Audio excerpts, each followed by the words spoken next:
I don't really feel like talking much tonight. Um, 2 days ago, after I got back from my part time, which lasted for 3 days, I actually had a breakdown. Um, I cried at my old house when I was trying to get some stuff to bring here, and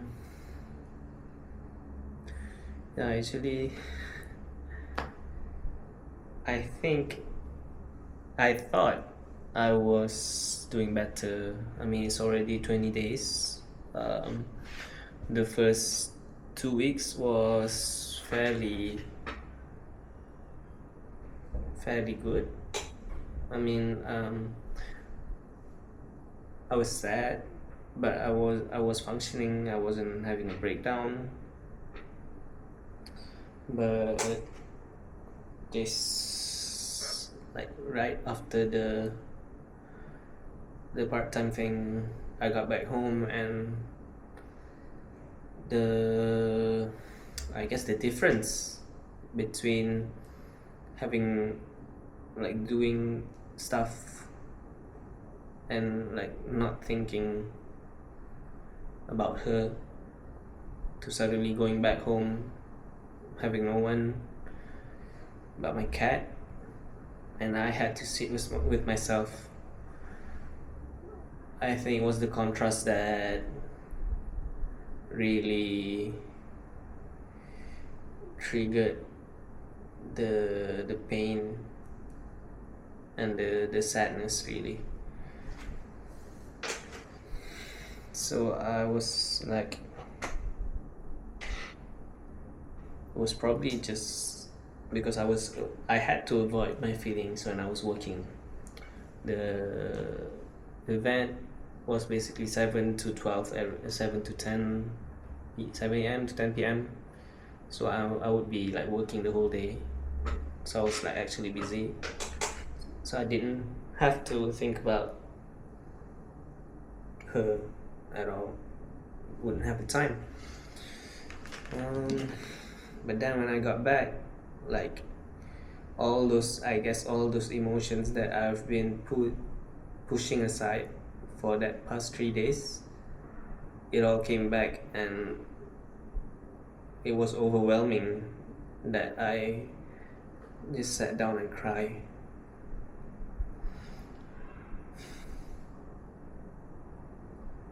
I actually think that this is the harder part of the healing, because the feelings are not as intense. It's hard to it's hard to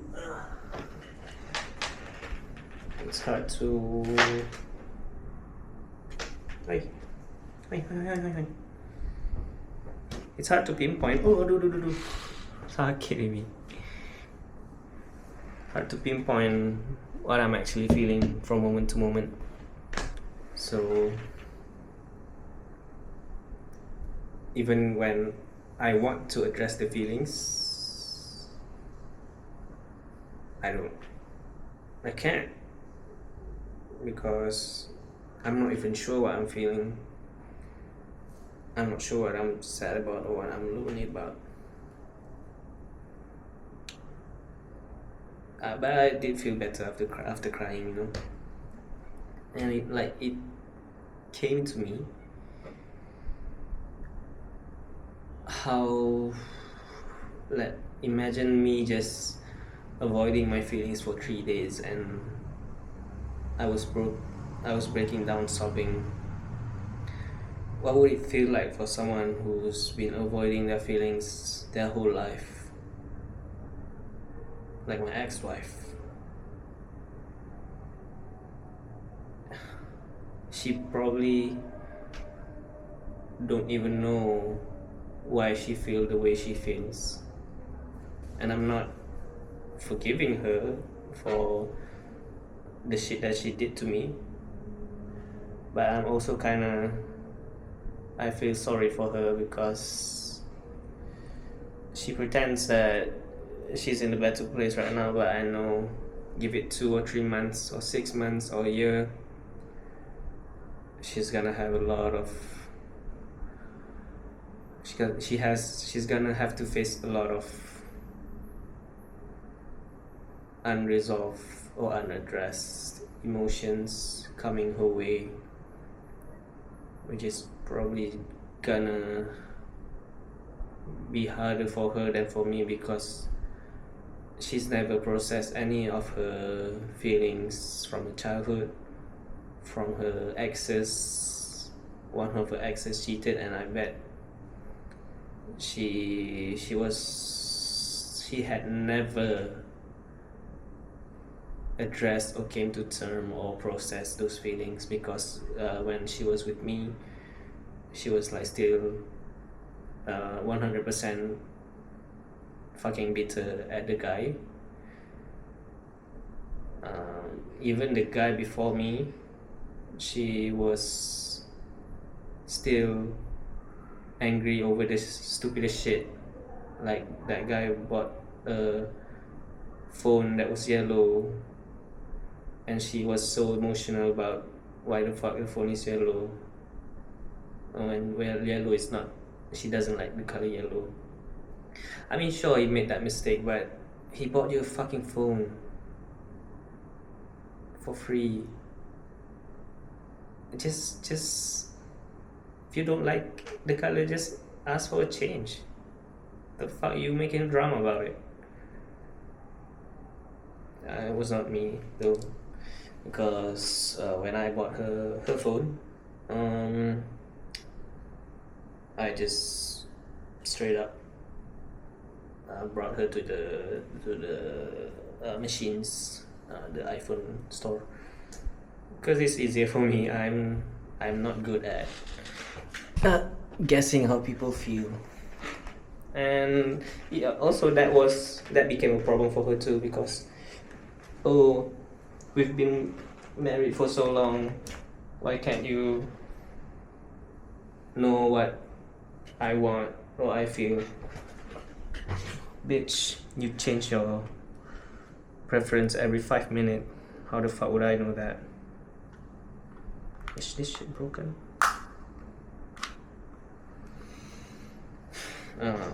Went off on a tangent there. But you know, avoidance, and I think people who avoid, I think I'm according to attachment style theory, I think I'm a decisive avoidant, or at least I was one until I realized that I have a problem. So I've always been working on that. But she is a fearful avoidant, which is someone who always, not, I wouldn't say always, but someone who flip-flops between being anxious and being avoidant, meaning that they're anxious how other people perceive them, but at the same time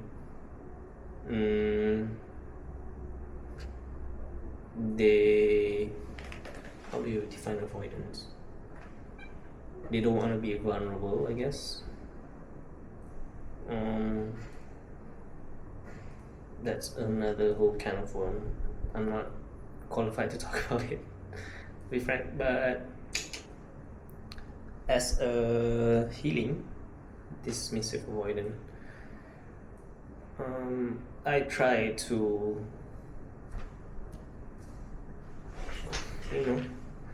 I try to address all the feelings that come my way.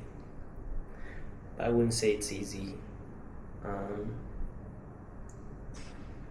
Even though I don't necessarily judge how I feel, sometimes I just don't know how to handle them.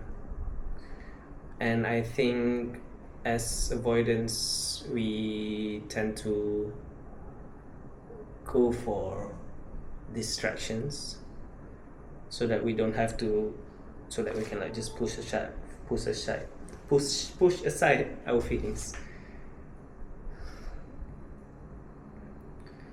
And I guess like one of the reasons she cheated was because she did not want to face the shame of leaving me, of being the one to ask for the divorce. So her coping mechanism, it was and has always been to find some other guy to talk to, because as far as I'm aware, when our relationship started, even though she was broken up, at least she told me she was broken up, she was still actively talking to the guy, because at the time we were in our talking stage. So what it is just that she wasn't sure if she could lock me down, so that's why she was stringing along her ex, which is, looking back, is such a red flag, and that's like just straight up unhealthy behavior. Yeah, so again, that's what she did with me during our divorce, which is she realized that she was asking for the divorce, I was fighting for it, and then like 4 months later, I did all that I can. I tried to save it, but she did not want to stay in the marriage, which is, I won't stop her, but she was asking for me to stay friends, which is fucking bullshit. To be frank, it's just disrespectful to ask someone you're throwing away, you're discarding, to keep being friends with you. The fuck is that behavior? Such a shitty behavior, to be frank. Because like, if you want to leave someone, leave them with their dignity intact. Don't string them along. And she really tried to string them along. The moment that I said I was agreeing to the divorce, finally, like basically I was giving what she wanted, then she suddenly said that she missed me, she loved me. That was after I got back from my flight from France. I got back to Malaysia. Then she texted all this thing, pretending that everything's okay. But I knew that was something was not right at that time. So I called her out on it. Like, why are you saying you miss me and you love me when we're like heading for a divorce? And then she gave stupid excuses, like, oh, it's because you were still calling me baby, sayang, and shit. Like, are you one thing, are you fucking stupid? Two thing, do you take me stupid? Do you take me as stupid? I really feel disrespectful when my intellect is being challenged. Like, sure, maybe I'm not the most emotional or in the highest emotional quotient, EQ, or like the most understanding or empathetic guy out there. I'll admit that. but don't you try to string me along and think I wouldn't realize what the fuck you're doing. It's embarrassing. I think that's stupid. Please. What else? So yeah, I'm sure that was one of her coping mechanism. She could not stand the idea of being alone, or rather, she just can't be alone, because the moment she is alone, all her shame from her past, all the emotions she never processed, all the things she never came to terms with, is gonna come right back at her. And if you've been avoiding all your feelings all your life, those feelings are gonna hit you like a truck, basically, and that won't be pretty. My sister says the way she's had it, she's gonna have a, what do you call it, crash out. Don't know when, but it's coming. I can promise you that. And me on the other side, I'm sort of crashing out, but I try to control it. But being cheated on, even though I intellectually understand that it's never the person who got cheated, it's the cheater who chooses to do the cheating, who chooses to act on either their fears or their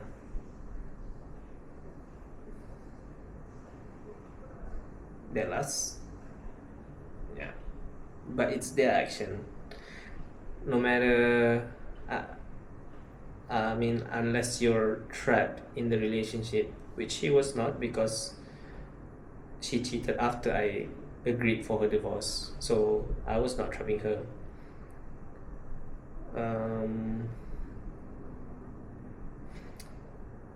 People who cheat have the choice to leave someone or to not be faithful. Is a choice. Sure, emotions can be involved. Like, if I really wanted, I can cheat it. I can cheat as well, because I'm in Malaysia, she's in France. But I didn't, because I value the marriage. It's the right thing to do, you know. And I was like even okay with the divorce. I wanted to end things in an ethical manner, but she couldn't, because she can't stand being alone. And you know what? No matter how much you run, one day all the things you run from are gonna come at you. And on that day, you're gonna be real sorry. And as much as I feel sorry for her, regardless of how she treated me, I can't save her.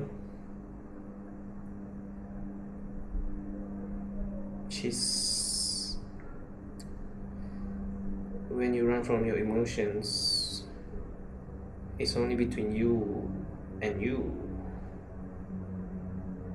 No man is gonna be able to help her face herself.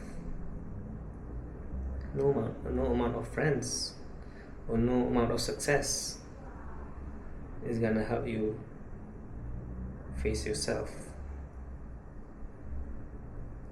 And when people void their feelings, that's what was I about to say? I don't even remember. But yeah,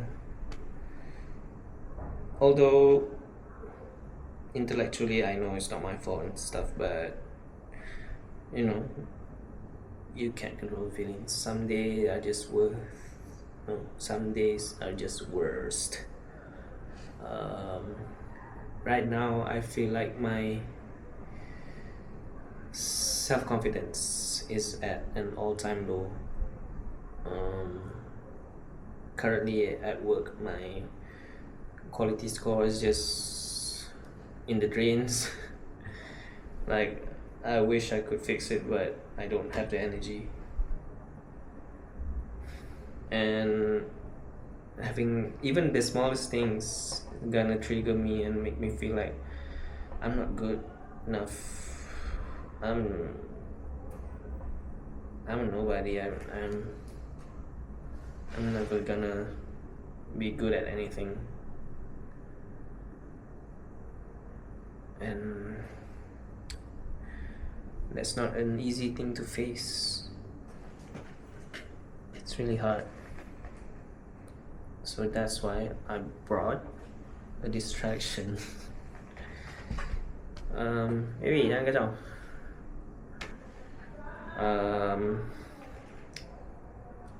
I didn't have to buy such an expensive one actually. This shit is full frame. I hope it'll take better pictures of better low light pictures, because that's the kind of photography that I do usually. So that's why I had to go with the bigger sensor. And at least that's what I tell myself. I guess if I'm being real, I just need that dopamine hit, because everything is so bad right now. I thought at 20 days, maybe 23 today or 24, I thought it would be easier, man. It's not. It's actually worse. I find that when I wake up,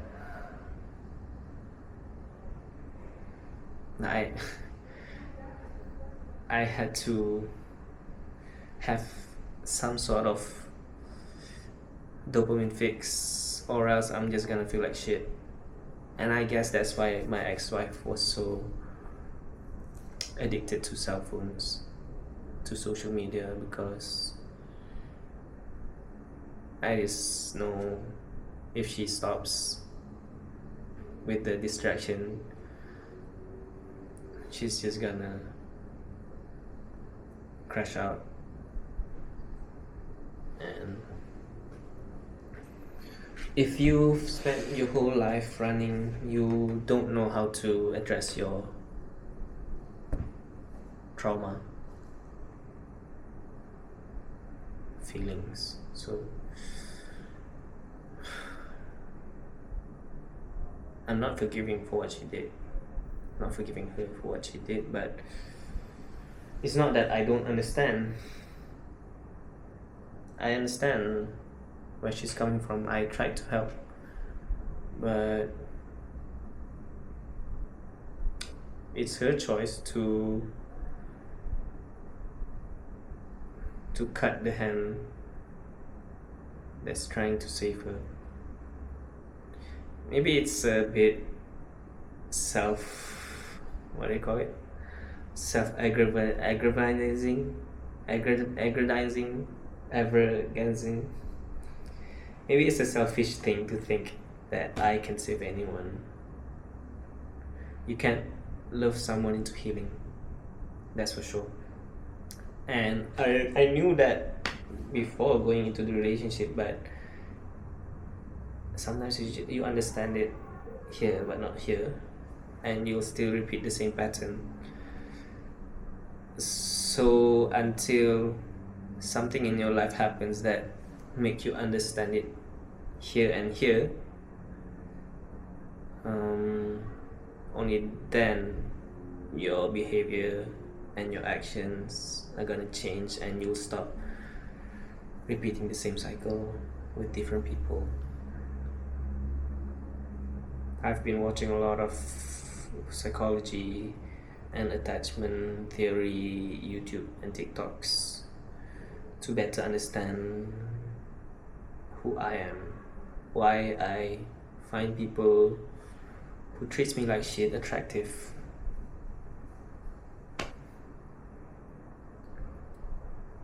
And like all trauma, most of them comes from childhood. So it sucks. It sucks that you weren't born into a quote unquote normal family.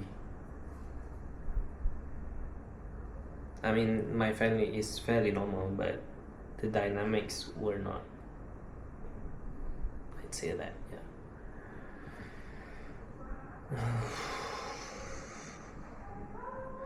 I thought this was gonna be a quick video, but how many minutes is this? 26? The fuck? Okay, I'll stop talking. So yeah, new camera. I hope I'll use this distraction in a good way. At least my distraction is in creation. I'm not doing drugs, I'm not drinking, and I'm not hurting anyone. So distractions aren't good, but sometimes you need it because